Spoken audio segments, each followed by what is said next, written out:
Ang kwentong ito ay hango sa totoong buhay. Karanasan ito ni Magda. Taong 1970, Isla ng Homonhon, Samar.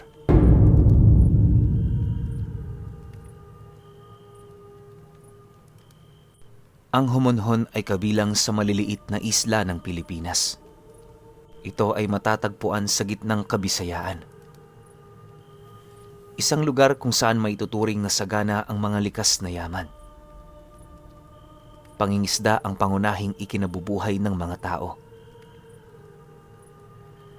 Ang isla ay may malalim na kaugnayan sa kasaysayan ng ating bansa.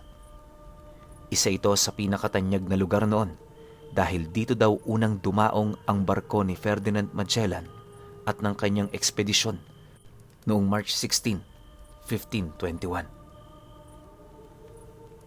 Yon ang unang pagdating ng mga Kastila sa ating bayan. Yun din ang nagbukas ng pintuan sa kolonisasyon ng mga Espanyol. At sa lugar ding ito naranasan kong sakupin ako ng isang uri ng kapangyarihang hindi ko naman ginusto. Ako si Magda, isang ordinaryong babae. Nagtatrabaho bilang isang nurse sa isang lumang ospital sa Visayas. Wala pa akong isang taon sa trabaho. Isa sa naging una kong residente ay si Doktora Felicidad, isang OB-GYN o doktor na nagpapaanak. Medyo may katandaan na siya, pero matinik pa rin ang utak. Maliksi pa rin siya at malakas. Kung titingnan nga ang kanyang itsura, ay hindi mo ito mahahalatang mahigit 60 taon na. Mabait siya at maaasahan palagi ng kanyang mga nagiging pasyente. Isa siyang inspirasyon sa akin pagdating sa tapat na paninilbihan at dedikasyon sa trabahong napili ko. Respetado rin siya ng lahat ng mga empleyado sa ospital namin. Walang bahid na anumang katiwalian o dumi. Ngunit may isang pangyayari sa ospital na muntik nang makasira sa reputasyon ng doktora. Buwan ng Agosto taong 1967, isang babae ang dinala sa emergency room sa ospital. Pagkatapos siyang kuhanan ng mga medical test samples, ay ipinasok na siya sa labor room. Sa hindi sinasadyang pagkakataon, ay nagsidagsaan ang pasyente nung araw na yon. Di pangkaraniwan kasi na araw-araw ay napupuno ang ospital na yon ng mga manganganak. Dahil wala naman akong masyadong trabaho at katabi lamang ng kwarto ko ang mga labor room, nakipagkwentuhan ako sa babae. Ang batang dinadala niya ay ang kanilang unang anak sa loob ng halos 10 taon na paghihintay. Sabi niya sa akin na gusto niya ay sa hilot na lamang siya manganak dahil ang lola niya ay mahusay sa larangang yon. Marami na raw itong napaanak sa kanilang lugar. Pero yung asawa niya ang may gusto na sa ospital niya isilang ang kanilang supling. Ang ospital na pinagtatrabahuhan ko ay isang public hospital. Kaya sinigurado ko naman sa kanya na wala silang aalalahanin dahil mababa lang ang gagastusin nila. Dahil may mga programa ang pamahalaan na nakakatulong sa mga usaping medikal. Nabanggit niya rin kasi na ordinaryong mangingisda ang kanyang asawa. May napansin akong nakabukol sa loob ng kanyang damit. Nalaman kong isa yung kwintas na merong palamuting maliit na bato. Kinausap ko siya at sinabing alisin ang suot niya dahil yon ang protocol sa ospital. Ayaw ni doktora na may mga suot na alahas ang mga pasyente. Noong una, nag-atubili siya dahil kabilin-bilinan daw ng kanyang lola na huwag alisin ang agimat niya dahil protection daw yun sa labas ng mga masasamang elemento na nakakalat sa paligid. Pero pagkaraan ng ilang beses kong pangungumbinsi sa kanya, ay inalis din niya yon at ibinigay sa akin. Mahigpit niyang ibinilin na ibigay ko yon sa kanyang asawa. Hindi nagtagal, naramdaman niyang pumutok na ang kanyang panubigan. Inalalayan ko na siya papunta sa delivery room kung saan naghihintay si doktora. Ang trabaho ko nga pala, tagalinis ng mga sanggol pagkatapos silang maipanganak. Ako nagtatala ng kanilang mga pangalan, timbang, nagsasaayos ng kanilang papeles at iba pa. Habang hinihintay ang sanggol na lumabas, nakita kong humahangos kasama ng isang matanda ang isang lalaki. Nagpakilala itong si Miguel, ang asawa ng buntis naming pasyente. Binati ko kaagad ang lalaki at iniabot sa kanya ang hinubad na kwintas ng kanyang asawa. Agad-agad ay nakita kong biglang nagbago ang ekspresyon ng matandang kasama nito. Mabilis niyang hinablot sa aking kamay ang bagay na yon at hindi ko napaghandaan ang ginawa niyang pagmumura. Isang security ang agad na lumapit at pinalabas sila. Pero bago yon, iniabot na lang sa akin ng lalaki ang bag na may lamang ilang gamit ng sanggol. Humingi ito ng dispensa sa inakto ng matanda. Intindihin ko na lamang daw dahil medyo nag-uulyanin na. Huwag po kayong mag-alala. Wala pong mangyayaring masama sa asawa at anak ninyo. Mahusay po ang doktora na may hawak sa kanya. Paniniguro ko sa kanila. Tumango ang lalaki at bumulong ng isang munting mensahe ng pasasalamat. Nakita ko pang tumango siya bago sila tuluyang napalabas. Ilang minuto pa ng paghihintay ay narinig kong umiyak na ang sanggol. Kinuha ko na ang baby crib na ginagamit kong pangkarga sa kanila. Pinihit ko ang seradura ng pinto ng delivery room, pero nagtaka ko nang sarado yon. Naririnig ko pa rin ang iyak ng sanggol. Kumatok ako ng 3 beses pero walang sumasagot mula sa loob. Nakiramdam ako sa paligid. Aaminin kong nakaramdam ako ng kaba dahil hindi ugali ng doktora na magsarado ng pinto ng delivery room at mas lalong hindi niya ugali ang di sumagot kapag siya ay tinatawag. Naisip ko na baka may masamang nangyari na sa mga tao sa loob. Biglang tumahimik. Doktora, ayos lang ba ho kayo? Maaari niyo bang buksan ang pinto? Muli kong pakiusap sa mga taong nasa loob. Tatawag na sana ako ng guard, pero biglang pumihit pabukas ang seradura. Bumungad ang malungkot na mukha ni Doktora Felicidad. Pumasok ako sa loob at nakita ko na karga ng babae ang isang patay na sanggol. Umiiyak siya at ramdam na ramdam ko ang sakit na nababakas ko sa kanyang muka. Gustong ipatawag ng ginang ang kanyang asawa. Ayaw niyang ibigay sa akin ang kanyang anak. Sakto naman na may dumating na nagrorondang security. Ipinatawag namin ang lalaki. Anong nangyari? Bakit patay ang bata? Agad na tanong ni Miguel pagpasok niya sa silid. Agad na ipinaliwanag ni doktora na sobra daw sa araw ang sanggol. Posibleng na impeksyon ito sa loob ng tiyan. Patay na ito nang lumabas. Nanlaki ang mga mata ko nang marinig yon mula sa hinahangaan kong doktora. Hindi ako pwedeng magkamali. Alam ko na buhay ang sanggol na ipinanganak. Narinig ko yung matinis nitong iyak. Alam kong imposible na patay ito ng isilang. Pero pinili kong manahimik dahil takot akong magkamali. Naisip ko rin ang mahimasmasan ako na hindi ko naman talagang nakitang buhay ang sanggol. Biglang dumating ang matanda. Napansin ko ang madilim na aura nito at pagkadisgusto sa nangyari. Pero hindi rin siya nagsasalita. Tahimik ang silid at tanging maririnig ay ang paghikbi ng mga magulang ng sanggol.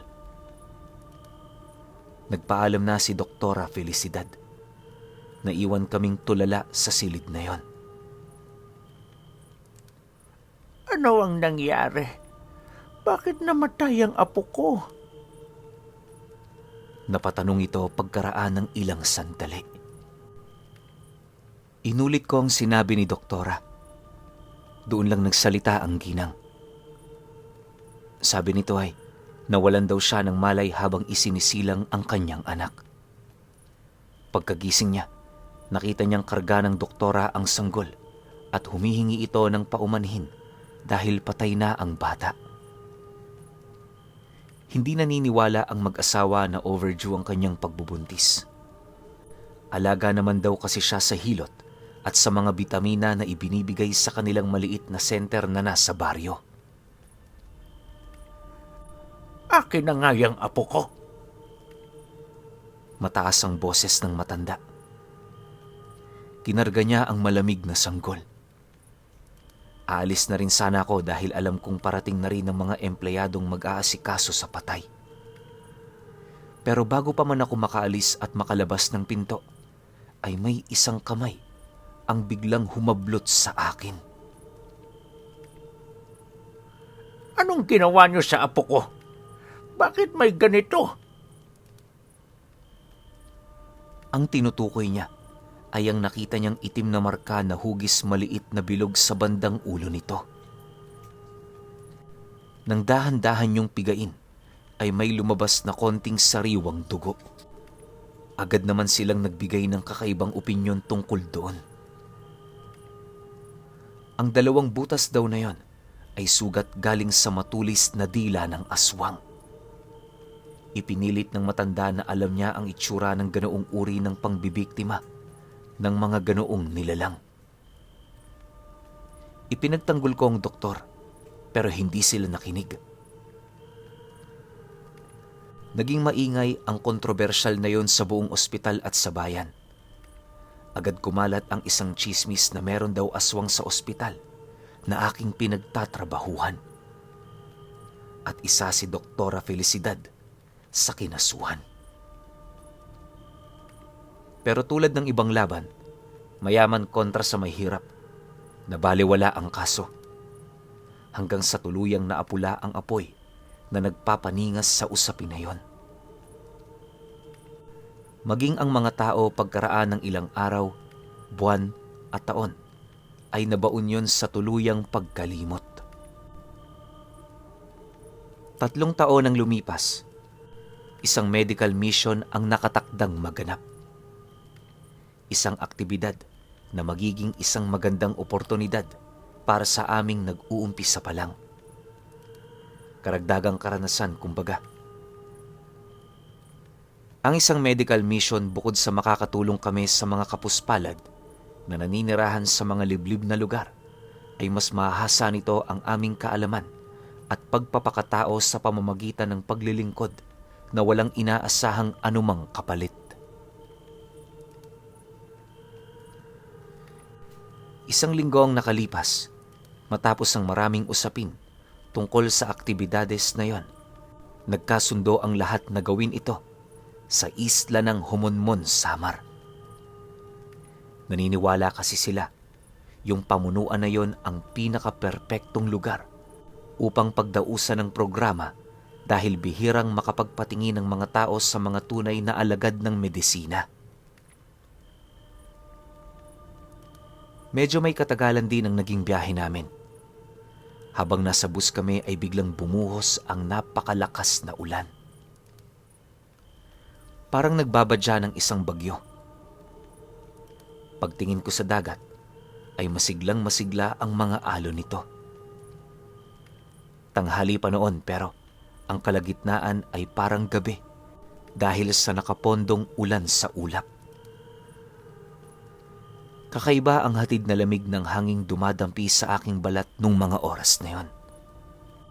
Dumadagungdung din ang malalakas na kulog at matatalim na kidlat. Huminto ang bus pansamantala dahil halos wala nang makita sa kalsada. Hindi ko maintindihan ang nararamdaman ko. Parang bigla kong natakot sa ulan na yon. Parang pakiramdam ko, ayaw niya kaming pahintulutang tumuloy sa biyahe at pumasok sa lugar na yon. Isang signos o babala galing sa kalikasan. Pero sino nga ba ang mag-iisip na maaaring tama ako kung alam naman ng lahat na mabuti ang aming intensyon sa lugar na yon? Panay ang dasal ko na sana, tumigil na nga ang ulan.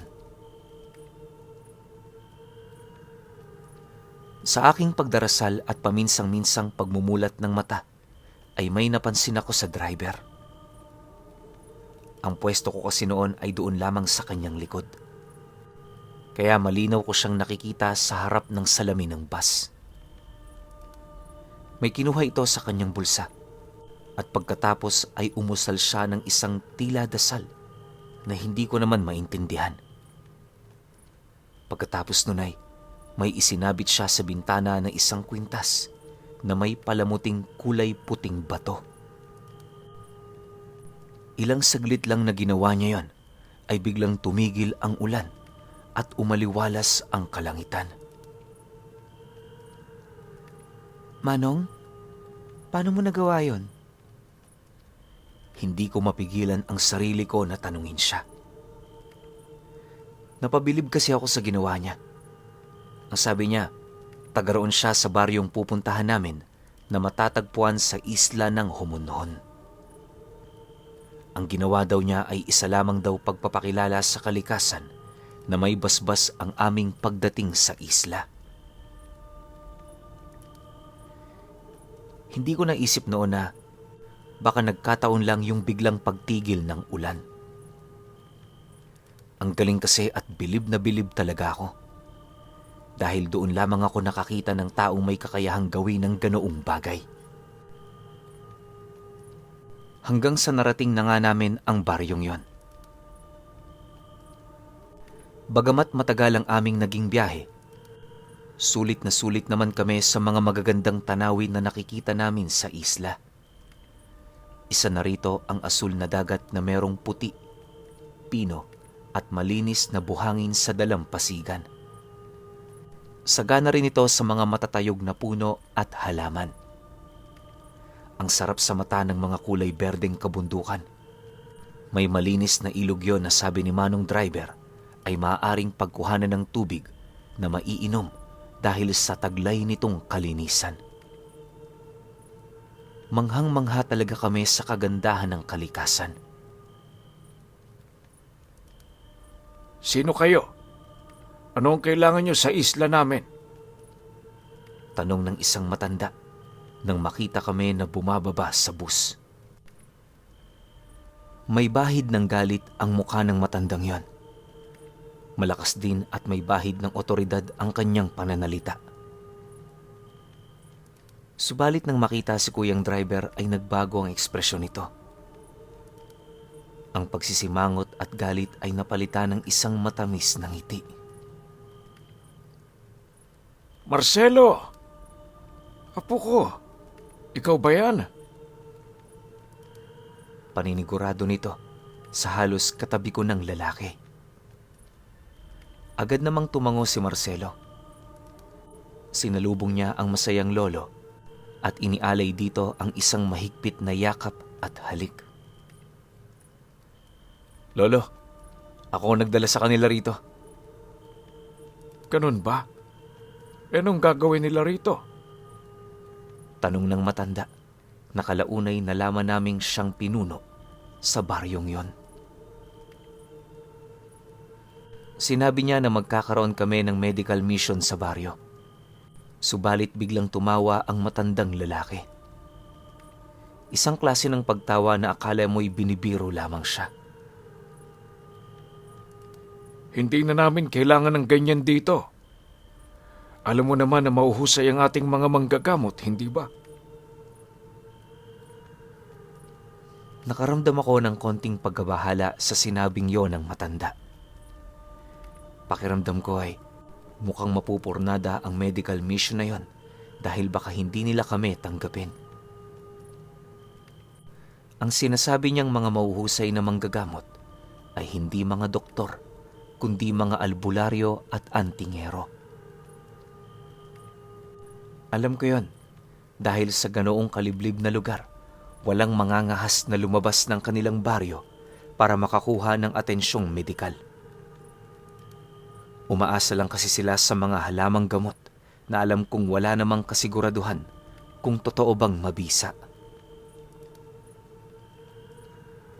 Napansin kong humawak sa baso ang isa kong kasamahang nurse at tulad ko ay kinakabahan. Napatingin na rin ako sa ilan ko pang kasamahan at kabilang na rito si Doktora Felicidad. Hindi ko naman nakitaan ng anumang ekspresyon ng matandang doktor. Sandali. Bisita ko si Lalo. Huwag naman ganito ang pagtanggap natin sa kanila. Pagbigyan na natin. Total, ilang araw lang naman po sila rito. Tsaka, bukal sa loob nila na ipapakilala ang mga bagay na galing sa lungsod kabilang na rito yung iba pang gamot. Ayaw nyo ba yun? Magkakaroon tayo ng karagdagang kaalaman? Nakita kong tumango ang lalaki. Unti-unti ay nagsilabasa na ang mga tao sa kani-kanilang mga kubo. Wala pang isang minuto ay napapalibutan na nila kami at malugod na ipinaramdam ang mainit na pagtanggap nila sa amin. Nakahinga kami ng maluwag nang mapagtantong mababait ang mga taong yon. Isinama kami ng driver sa isang malaking kubo.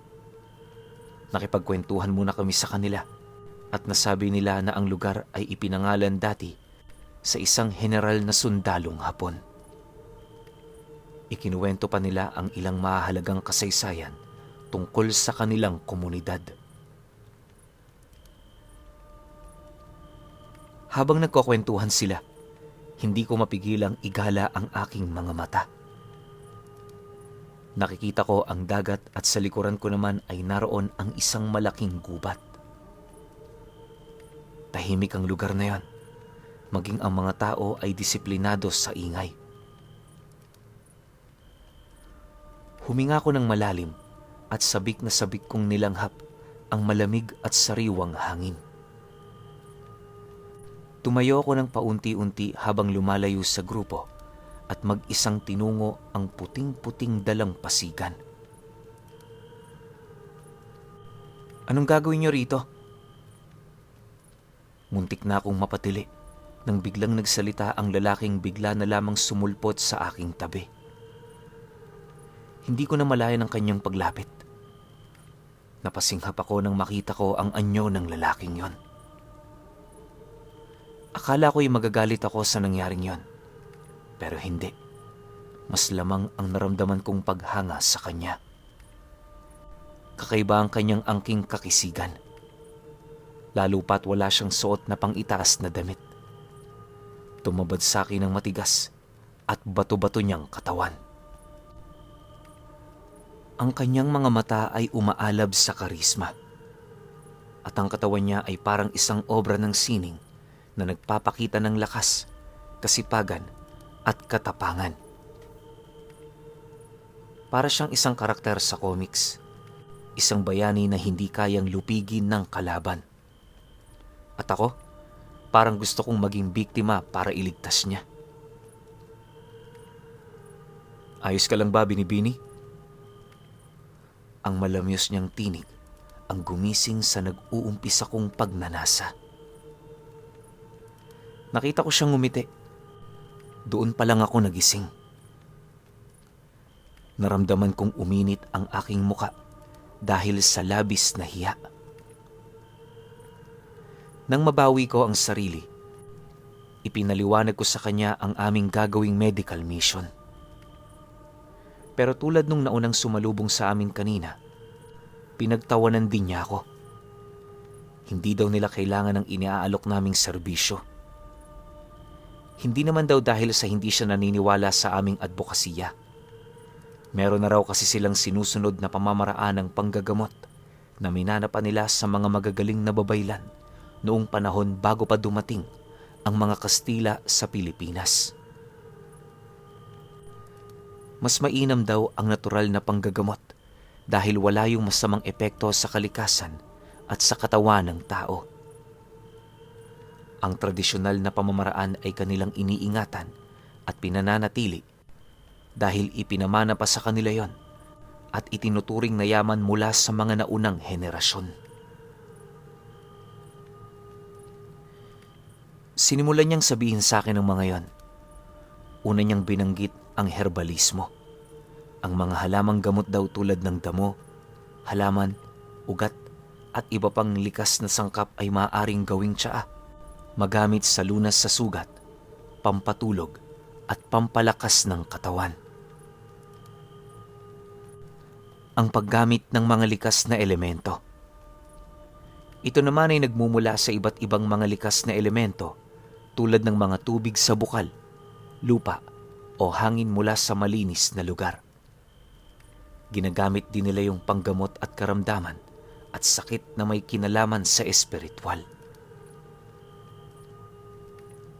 Panguhula ang ikatlo niyang binanggit. Sa kanilang kultura, may ilan sa kanila na may kakayahang gamitin ang natural na galing sa paghuhula o pagtukoy ng mga sakit sa pamamagitan ng mga ritual tulad ng pagbabasa nila sa mga buto, bato, tarot at iba pa. Meron din daw silang tinatawag na espiritual na pampagaling. Marami pa rin sa kanilang naniniwala na minsan ang sanhi ng karamdaman ng mga tao ay mula sa mga espiritu o masasamang elemento sa daigdig. Mga ritual at dasal ang ginagamit nila upang panggamot.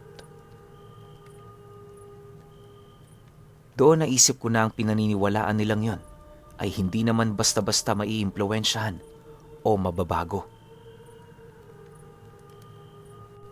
Bagamat sa lungsod na kinabibilangan ko, kilala na ang modernong siyensya at medisina na nagdulot ng mga bagong kaalaman at pamamaraan sa panggagamot na mas higit na nakabase sa ebidensya at sayantipikong pag-aaral, ay naisip kong mukhang mahihirapan kaming ipakilala sa kanila ang pinaniniwalaan kong mas mabisa. Maya-maya ay narinig ko na ang tinig ng isa kong kasamahan. Tinawag niya ako dahil kailangan na raw namin kumain para masimulan na ang aming misyon. Pagkatapos naming kumain, agad nilang inilapag sa mahabang mesa ang aming mga kagamitan at iba't ibang uri ng gamot. May doktor pang medisina, dentista at obigaini. Yon ang aming mga kasama.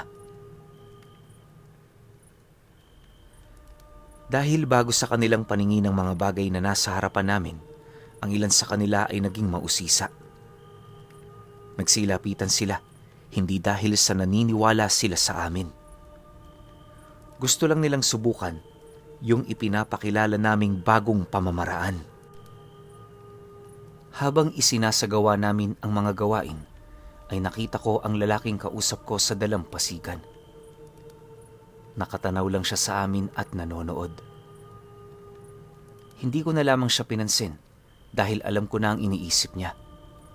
Alam kong hindi siya sang-ayon at naniniwala sa aming ginagawa. Naging mahaba ang araw na yon. Nakakapagod pero sulit din ang matapos. Inabot na kami ng gabi sa aming gawain. At bilang pasasalamat ng pinuno ng lugar na yon, ay inalok niya kami na doon na lamang magpalipas ng gabi. Meron naman daw silang mga kubo na maaari naming magamit. Dahil alam na naming hindi posible ang makabalik kami sa lungsod, pumayag na ang pamunuan ng grupo. Nagpasya silang doon na muna magpalipas ng gabi. Agad na nagtulong-tulong ang mga tao sa paghahanda at pag-aayos ng aming tulugan. Nakakatindig balahibo ang kanilang pagbabayanihan. Inilawan na nila ang kanilang mga lampara. Ang dilim ng gabi ay lumiwanag dahil sa mga yon. Halos 3 kubo ang inokupa ng buong grupo namin. Kasama ko sa kubo ang 2 nurse at si Doktora Felicidad. Habang nagpapaantok kami sa higaan, ay panayang tanong sa amin ni Doktora kung kumusta kami, kung okay lang ba kami, at kung ano ang mga natutunan namin. Ako yung sumagot. Sinabi kong masaya ang gawaing nakakatulong sa kapwa. Pero sadyang may mga paniniwala na hindi dapat sinasaklaw ng mga tao. Sabi ko sa kanila na kahit sana magsagawa kami ng medical mission, ay huwag naming kakalimutan na merong sariling tradisyon na sinusunod ang bawat uri ng tao.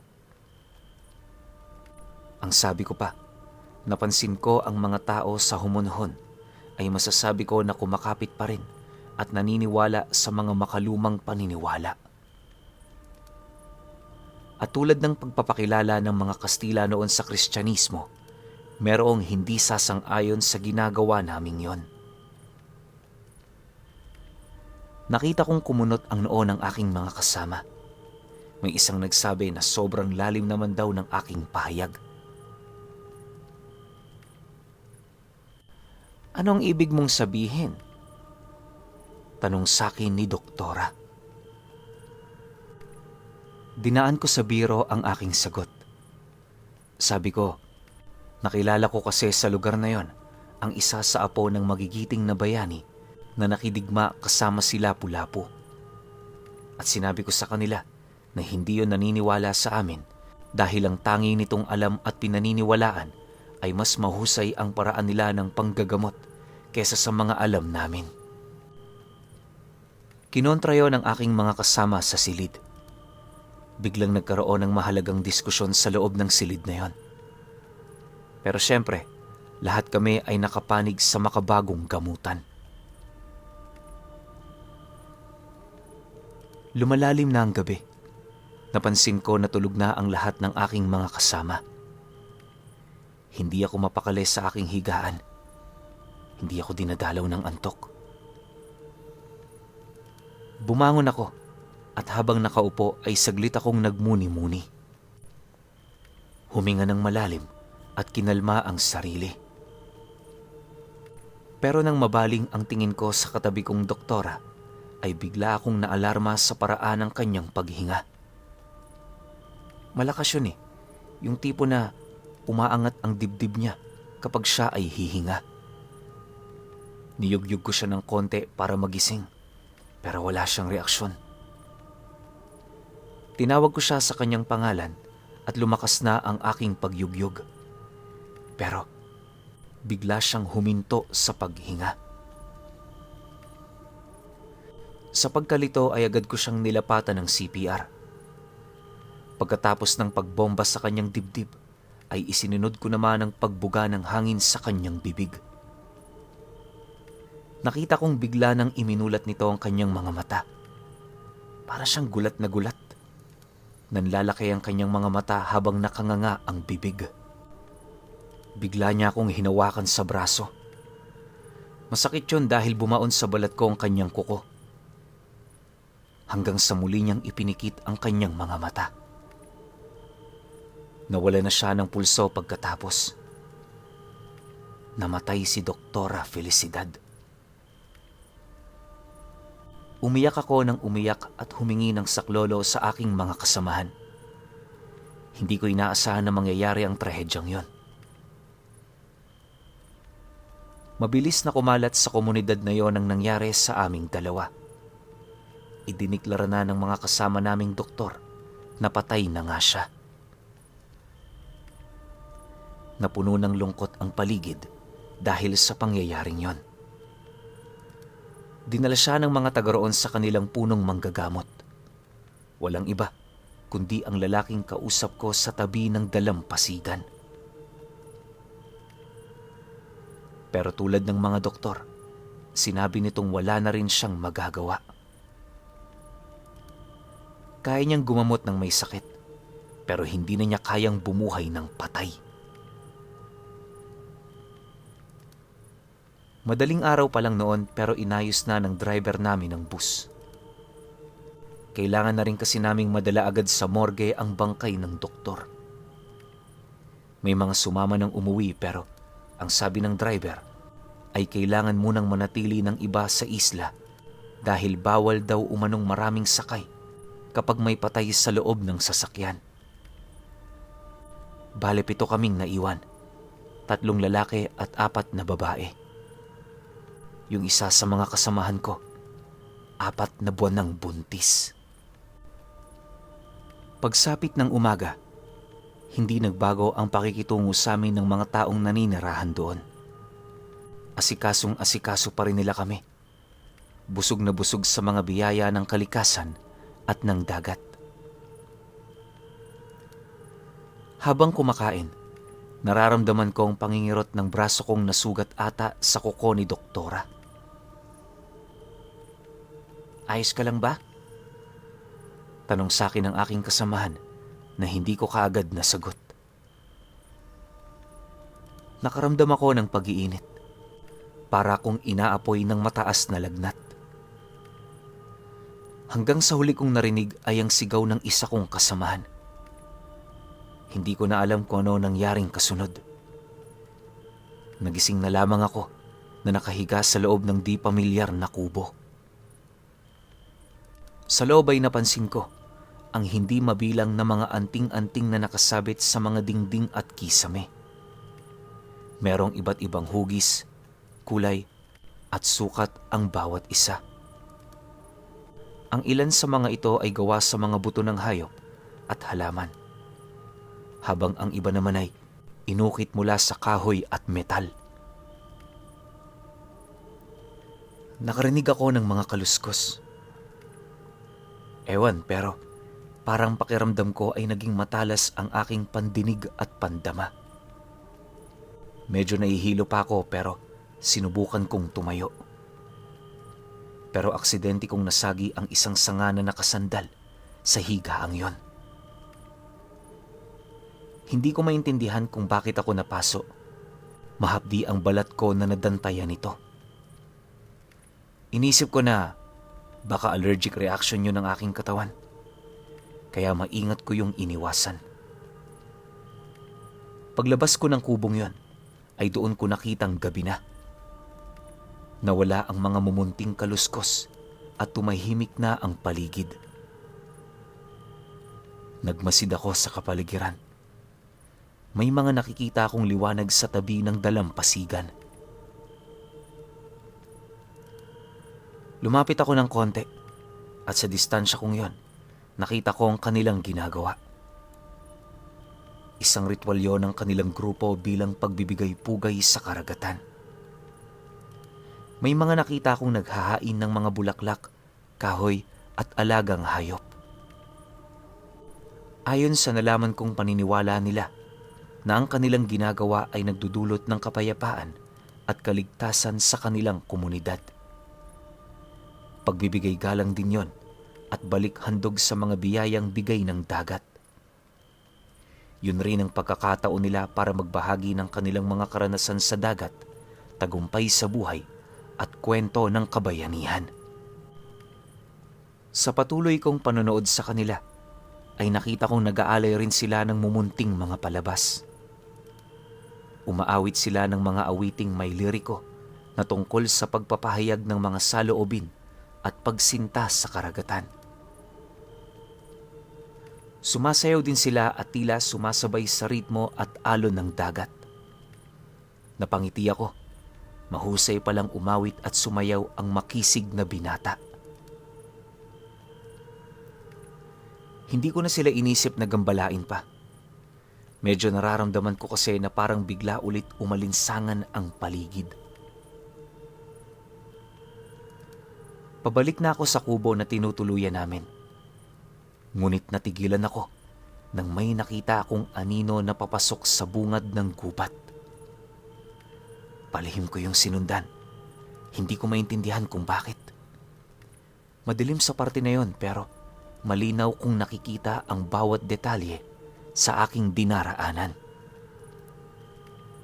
Nakita kong babae yon na nagkubli sa likod ng puno. Naririnig ko yung impit niyang pag-iyak na tila ba nasasaktan. Nagkubli ako sa isa ring puno at pinanood siya sa kanyang ginagawa. Hindi ako pwedeng magkamali. Siya yung buntis na kasamahan ko. Nagtatalong isip at puso ko habang pinapanood ko siya sa kanyang ginagawa. Alam kong may magandang hindi nangyayari, pero mas pinili kong hindi mangialam. Nakita kong dumadaloy ang masaganang dugo sa kanyang hita. Lalabas na sana ako para tulungan siya pero bigla ko siyang narinig na nagsalita. Humihingi siya ng tawad sa sanggol. Doon ko napagtanto na may kinalaman siya sa nangyaring yon. Patuloy ang pagpatak ng dugo. Palipat-lipat ang tingin ko sa dugo at sa tiyan ng babae. Hindi ko namamalayan na nakakagat ko na pala ang aking mga labi. Sumasakit yung sugat sa aking braso at patuloy na lalong mas umiinit ang pakiramdam ko. Ilang saglit pa ay dahan-dahang umalis ang babaeng yon at nakita kong dumiretso siya sa kasilyas na nasa labas ng mga kubo. Hindi ko na siya pinansin dahil ang atensyon ko ay natuon sa naagnas na sanggol. Mabango ang aromang naaamoy ko mula roon. Hindi ko na napigilan ang aking sarili. Kahit alam kong mali, kahit alam kong labag sa kalooban ko, kinain ko yung maliit na sanggol. Napapikit pa ako habang sarap na sarap sa lasa na yon. Tumutulo ang sariwang dugo mula sa aking bibig at dumidilig yun sa lupang tinatapakan ko. Ngunit bigla akong nakonsensya at tila nagising sa isang napakasamang bangungot. Naaawa ako sa sanggol na nilapastangan ko. Agad akong kumutkot ng lupa at naghukay ng mapaglilibingan nun. Nang matapos ko siyang tabunan ng lupa, ay doon ako umiyak ng umiyak. Napagtanto ko ang aking nagawang mali. Ipinangako ko sa sanggol na yon na hindi na ako uulit. Sinasabi ko na nga ba tama ang hinala ko tungkol sa'yo? Napalingon ako sa may-ari ng boses na yon. Tumayo ako at doon ko napansin na tinitingnan niya ako mula ulo hanggang paa. Sandali, mali ka nang iniisip. Hindi ko yun sinadya. Tsaka ngayon ko lang yung ginawa. Mabilis akong nakiusap sa kanya na huwag sasabihin sa iba ang kanyang mga nakita. Gusto kitang tulungan. Wika nito habang papalapit sa akin. Pero teka, bakit mo ako tutulungan? May sakit ba ako? Oo. At yan ay hindi kayang gamutin ng medisina ninyo. Mga katulad ko lang may kayang gumamot sa'yo. Hindi mo ba alam na tinanggap mo ang mutya ng aswang? Nangunot ang noo ko dahil sa labis na pagkalito. Parang sinasabi niya na isa akong aswang. Huwag daw akong mag-alala dahil alam niya na hindi ko kagustuhan ang nangyayaring yun sa akin. Kaming dalawa lang sa parting yon ng kagubatan. At doon niya isinalaysay ang lahat ng mga dapat kong malaman. Bago namatay si Doktora Felicidad, ay ipinasa niya sa akin ang taglay niyang mutya ng pagiging aswang. Wala siyang pagpipilian kundi ang ipasa ito sa kung sino ang pwedeng pagpasahan. Pero bakit ako?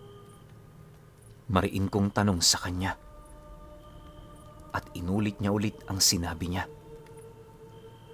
Walang ibang pwedeng pagbigyan ng aswang na yon. Ako ang napili ni Doktora dahil matagal na raw umano nitong gusto na magpahinga na sa pagiging aswang. Galit ang naramdaman ko sa pagkakataong yon. Isinumpa ko siya at sinabing hindi ko siya mapapatawad sa kanyang ginawa. Nakiusap ako sa lalaki na gamutin niya ako at alisin ang ipinamanang itim na mutya. Ibinalik niya ako sa silid na puno ng mga agimat. Nakita kong dinampot niya ang tila nagbabagang sanga. Pinigilan ko siyang ilapat yun sa akin at sinabi kong napaso ako nun. Galing daw ang sangang yon sa isang puno ng alumamani. Para itong isang puno na kamukha ng rubber tree at meron ding katas na malagkit. Ang punong yon ay mabisang pangontra at panakot sa mga masasamang elemento tulad ng mga mangkukulam at mga aswang. Natural lang daw ang naramdaman ko sa sangang yon dahil sa angkin kong katauhan. Bago niya ako gamutin, nagpakilala siya sa pangalang Emilio. Galing daw siya sa lahi ng mga sinaunang babaylan na galing sa isla ng Limasawa. Ang ninuno nila ay isa sa mga naging babaylan na nagserbisyo sa isang kilalang bayani. Pero bigla siyang nalungkot nang inilahad niya sa akin na ang henerasyon daw niya ang pinakahuling lahi na ng kanilang pamilya. Nasabi niya yon dahil wala pa siyang pamilya. Namangha ako sa sinabi niya. Kaya naman sinabi ko sa kanyang ibinibigay ko ng buo ang aking sarili sa pangangalaga niya. Gawin niya ang lahat ng alam niyang makakabuti sa aking kalagayan. Dahil kailanman ay hinding-hindi ko matatanggap ang kapangyarihan ng pagiging isang aswang. Kumuha siya ng lubid at itinali ako sa katre. Mahigpit yon at masakit pero tiniis ko alang-alang sa aking paggaling. Binuksan niya ang isang lumang baul at inilabas doon ang isang kulay asul at pulang likido. Gamit ang mga daliri at kamay, marahan niyang ipinahid yon sa aking katawan.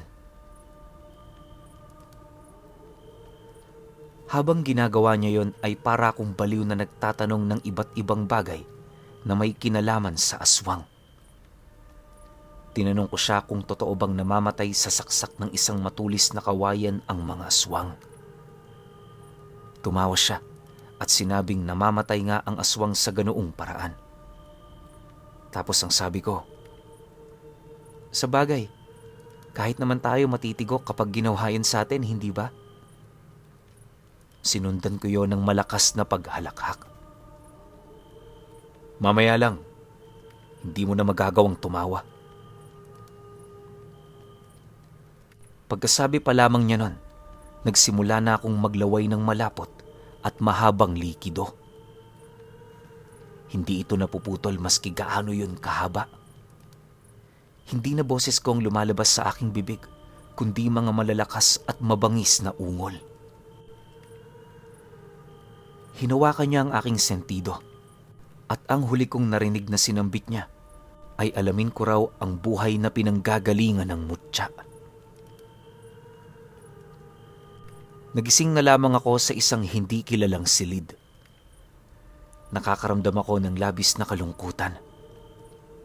Tumayo ako para kumuha ng tubig na maiinom.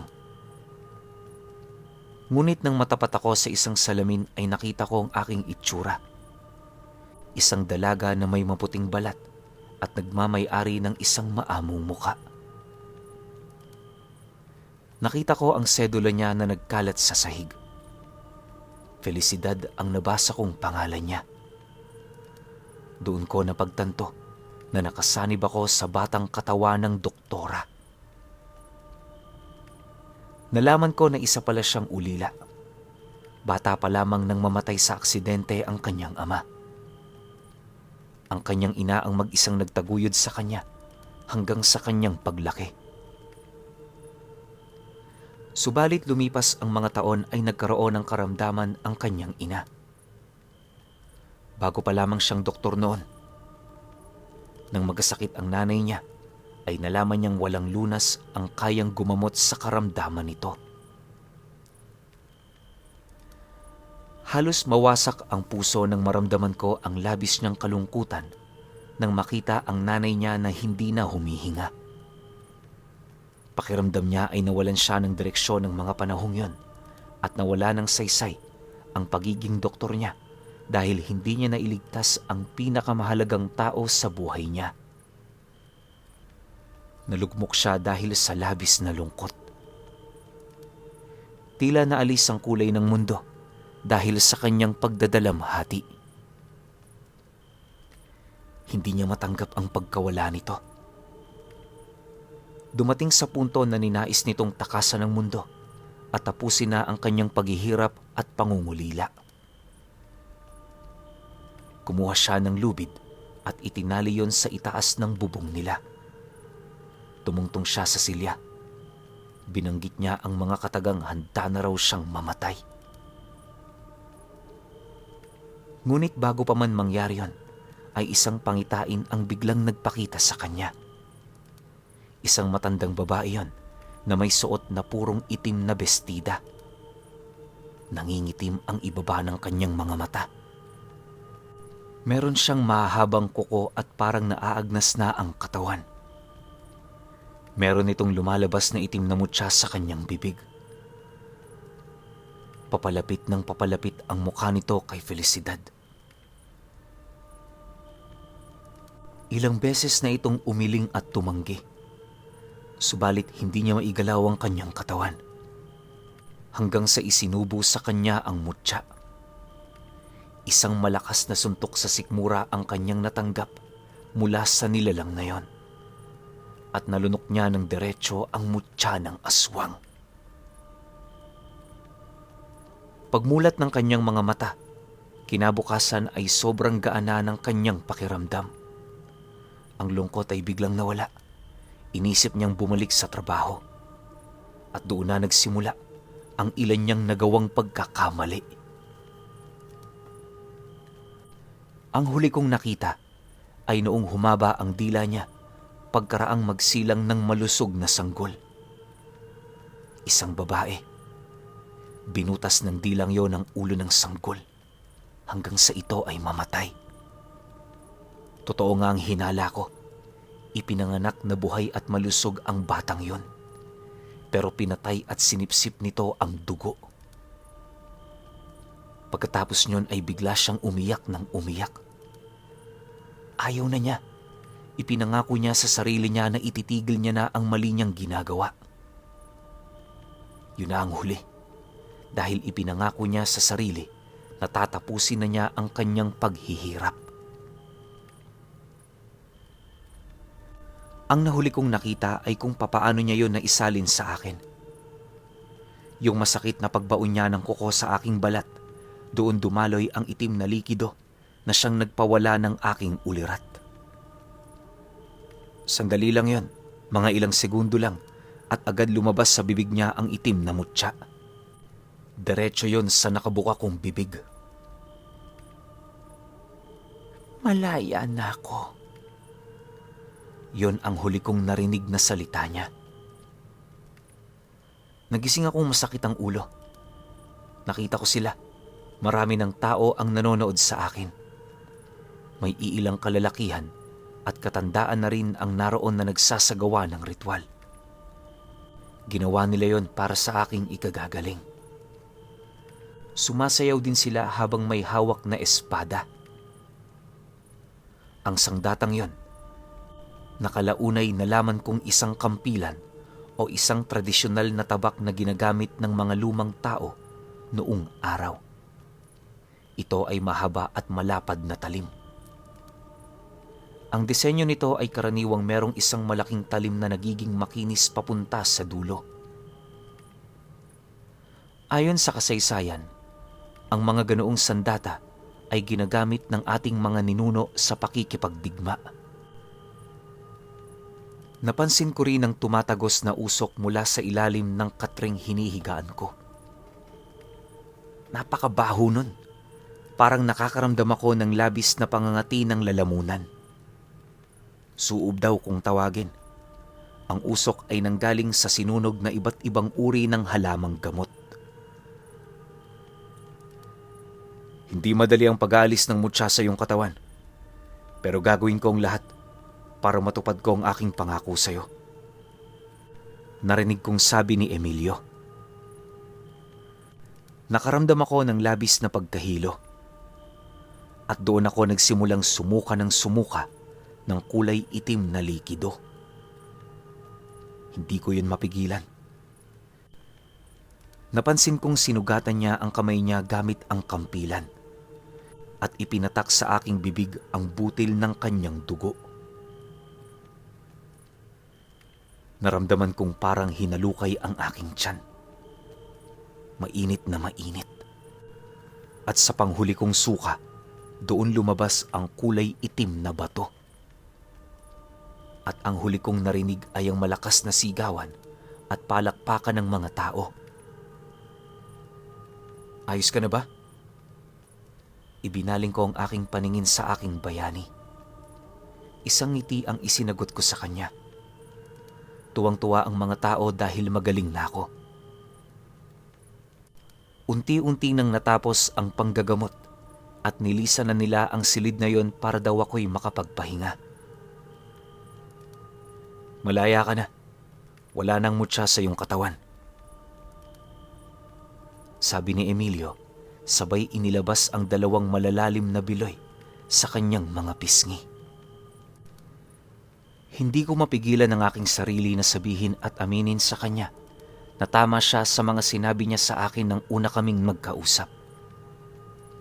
Alagad ako ng makabagong medisina, pero alam ko ang katotohanan na hindi nito kayang gamutin ang mga sakit na katulad ng aking pinagdaanan. Alam mo bang isang sakripisyo ang aking ginawa para sa ikakabuti mo? Napatitig ako sa kanya at doon ko palang napansin na parang lumalim ang kanyang mga mata at maputla ang kanyang mga labi. Sinabi niya sa akin na katumbas ng kanyang dugo at panalangin para sa aking kaligtasan ay ang kapalit, walang iba kundi ang buhay niya. Sinasabi mo bang mamamatay ka dahil sa pagligtas sa akin? Bakit mo yun ginawa? Dahil ako lang ang may kakayahan para gawin yan. Dahil ayaw kong danasin mo ang maghirap dahil sa sumpang hindi mo naman gusto. Naiyak ako sa sinabi niyang yan. Hindi ko akalain na gano'n ang magiging kahihinatnan ng lahat. Kinabukasan ng magising ako, ay wala na sa tabi ko si Emilio. May narinig ako na humintong sasakyan. Paglabas ko ay nakita ko ang service naming bus. Panahon na para magpaalam sa lugar na yon. Agad hinanap ko ang lalaking mula sa lahi ng mga babaylan, pero hindi ko na siya nakita. Hindi na rin ako nakapagpaalam. Pagkaalis namin ng islang yon, ay baon ko ang inspirasyon at pagkatuto sa tamang definisyon ng salitang pagsasakripisyo at tamang pagmamalasakit sa kapwa. Ilang taon na rin ang nakakaraan mula nang huli kaming nagkita at hindi pa rin naalis ang alaala ni Emilio sa aking puso at isip. Aamin ako, bago ko umalis sa islang yon ay may nangyari sa amin ng aking bayani. Ibinigay ko ang aking sarili nang walang inaasahang anumang bagay na kapalit. Ang nawala niyang buhay ay napalitan ng isa ring buhay. Bilang ganti sa kanya, pinalaki ko ng maayos at binigyan ng disenteng buhay ang anak niyang magtutuloy ng kanyang pinakamamahal na lahi. Ang anak kong si Emil ay kamukang-kamuka ng kanyang ama. Sa ngayon ay may sarili na siyang pamilya at 5 anak na pawang lahat ay lalaki. Noong mga bata pa ang mga apo ko, ay palagi nilang sinasabi sa akin na meron daw nagpapakitang isang lalaki na nakasuot ng makalumang kasuotan. May hawak-hawak daw yung espada at masayang kumakaway. Napangiti ako dahil alam kong ginagabayan pa rin sila ni Emilio. Alam kong masaya na siya kung saan man siya naroroon. Dahil ang inaakala niyang huli niyang lahi ay nadugtungan dahil sa akin. Ang baryong yon sa Humonhon ay minsan ko ring binalikan. Pero wala na akong inabutan doon. Ayon sa mga naiwang residente mula sa ibang barangay, ay nasira umano ang baryong yon dahil sa hindi wastong pagmimina at kapabayaan sa kalikasan. Gumuho ang bundok sa parting yon ng isla. Ang mga nabuong kwento ukol sa lugar na yon ay tuluyan na ring nakalimutan at hindi na muli pang napag-usapan. Pero ako, sariwa pa rin sa alaala ko ang lahat, lalong-lalo na yung naganap na pag-alay ng buhay ng huling babaylan.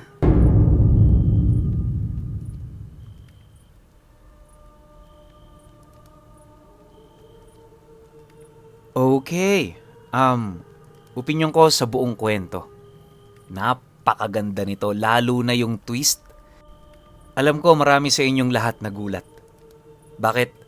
Kasi si Doktora, hindi ko inisip na aswang. 'Di ba? Imposible 'yun eh. Kasi nagtatrabaho siya dun nga sa mga sanggol eh. 'Di ba? Nagpapasilang siya, malamang nagche-check up din to ng kung ano-ano. Pero aswang pala talaga. Tapos sinasabi ni Doktora na sa sarili niya na ayaw niya na ulit gawin yon, parang last na yon. So ibig sabihin, ilang daan o ilang beses niyang ginawa yun dun. Napakatalino rin ng Doktora na to. Well, di naman siya magiging doktora kung di siya matalino. Pero yung diskarte niya na meron pala siyang bertud ng aswang tapos ganun yung trabaho niya, ang galing nun. Tsaka yung sa braso na itong bida natin, paghawak niya, tas nagkaroon ng butas, dun pinadaan, dun pinasa, sobrang kakaiba yun. First time kong makapagkwento ng ganitong klase. Tapos, naka first person pa na parang nagkukwento sa atin talaga yung literal na sender eh. Gusto nyo ba yung ganito? Kasi ako, natutuwa ako kasi bago. Tapos, ang ganda pa ng mga twist. Basta ang lupit, ang ganda ng kwento. Lalo na dun sa kala ng babaylan, huling lahi na nila. Pero nadugtungan. Kasi nga, meron nangyari sa kanila nung bayani niya eh. Ang galing nun. Sobrang ganda ng kwento na to. Wala akong masasabi. Nung una, medyo tinatamad ako mga earlier part. Pero yung bandang padulo na, sobra ako na hook up. Pero syempre, kayo pa rin. Kung may opinion kayo sa kwentong ito, comment nyo lang sa baba. Yun lang. Hanggang sa susunod na kwento. Salamat.